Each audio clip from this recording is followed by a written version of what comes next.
En tant que permaculteur, je touche à tous les aspects de la vie. On essaie de préserver autant possible les espaces qui n'ont pas été détruits encore. On est dans l'aggradation des endroits où ça a été détruit et dégradé. Mais surtout, notre spécialité, c'est de créer des écosystèmes humains. On n'a pas un truc qui est magique, voilà, on va amener ça n'importe où sur la planète. Donc, une grande partie de ce qu'on essaie de faire, c'est de réfléchir, d'observer les systèmes qui sont là en ce moment et de réfléchir comment on peut aggraver ces situations, ces conditions, comment on peut améliorer les conditions de vie, comment on peut améliorer l'habitat, comment on peut faire une meilleure gestion de l'eau.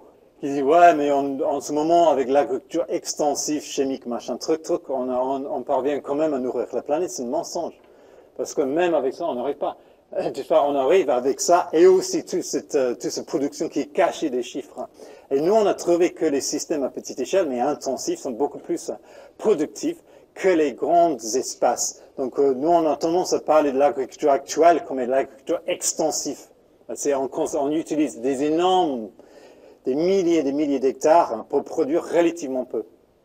Donc ça, c'est un de ces principes que de tous nos systèmes, ils ont tendance à être petits et intensifs. C'est-à-dire que je vais utiliser le moins d'espace possible, mais dans une manière très très intensive. Et le reste, je peux faire autre chose avec. J'aurai la production de bois de chauffage, de bois d'œuvre, tout ça. Et en plus, on aura une grande partie là qui est sauvage. Ça, c'est simplement redonné à la nature. On ne le touche pas. Nous avons un exemple de quelqu'un qui a fait un espèce de petit jardin derrière chez lui. Et ça, c'est juste après, ça a été planté. Et ça, c'est quelques mois plus tard.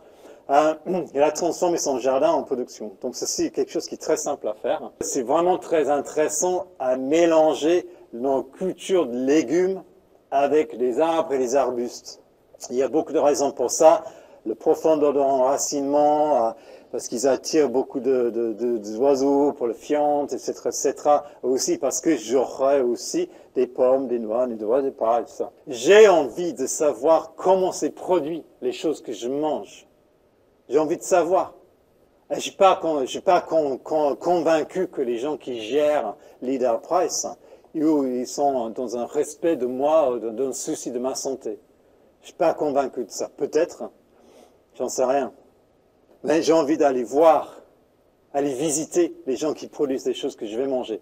Parce que pour moi, c'est un acte relativement intime, non? Mais quelque chose dans ma bouche. Et je commence à observer ce qui est autour de moi. J'observe ça comme un système. Je vois les entrants, je vois les flux, je vois les produits.